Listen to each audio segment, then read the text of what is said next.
Next ever episode, we're gonna talk about the travel guide for the country of Italy.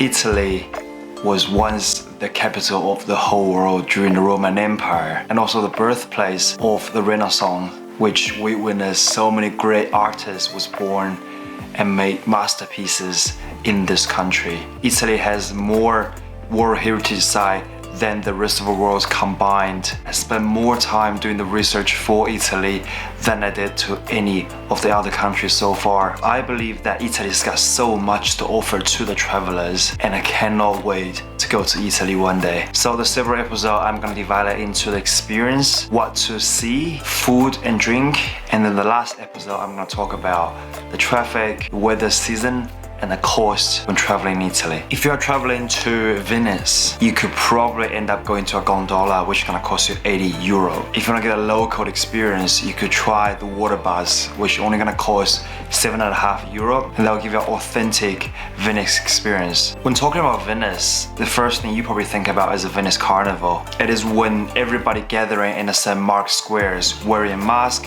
fancy hat, beautiful dressing, and no doubt there will be a lot of Instagram photos. Travel vlog will be posted after the Venice carnivals. It is just one of the greatest carnivals that you could experience while traveling in Italy. One of the highlights when traveling in Venice is the Venice Biennale, and that is the art festival in Venice. It holds twice every year. The artists all over the world will come to this place, show the world what they have done throughout the last half years, and some people even call it the Olympics of the art world. Because Venice is a city on the water, they have a lot of sport related to the water. One of them is the boat racing, and the main one is called Regatta Storica. It holds once a year in the first Sunday of September, where you can see the local version of the American Cup here in Venice. Or if you want to join it yourself, try to attend Vongalonga, where they held the event open to both professionals and amateurs. And Rialto Market is one of the things that I find pretty unique in Venice. It's a local market that's ran under a very historical buildings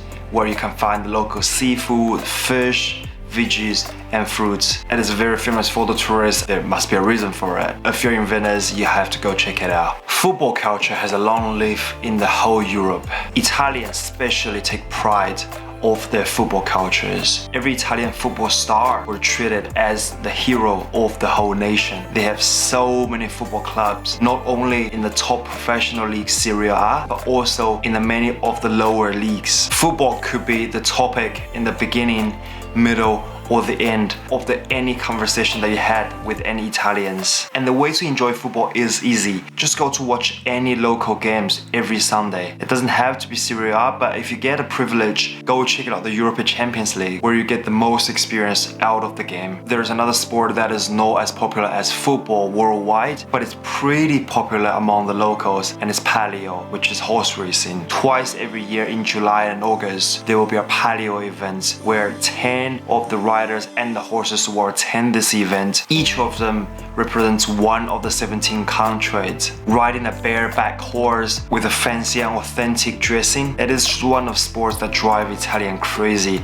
And if you're in there during July or August, you have to try it. If you haven't heard about Ivrea Carnival, you probably heard about Orange Fight. And yes, I'm talking about the same thing. The Ivrea Carnival or the Orange Fight are coming from a history where there was a city tyrant trying to do bad things against a newly wedded woman, and eventually the plans got undermined by the woman herself. The tyrant got killed, and ever since the local decided to remember this moment of the liberties, therefore they established the Ivrea Carnival. And on that day, you will see a selected group of people representing the tyrant's army stand in the carnage and throw orange to the residents, and rest of the residents will throw the orange back at them. And they believe in this way it will help them to remember the revolution of the liberation. And Orange Fight is definitely one of the most popular carnivals in Italy. This is, thus far, I find interesting experience in Italy. In the next episode, I am gonna talk about what to see in Italy, and there are so much. So I will look forward to see you in the next episode.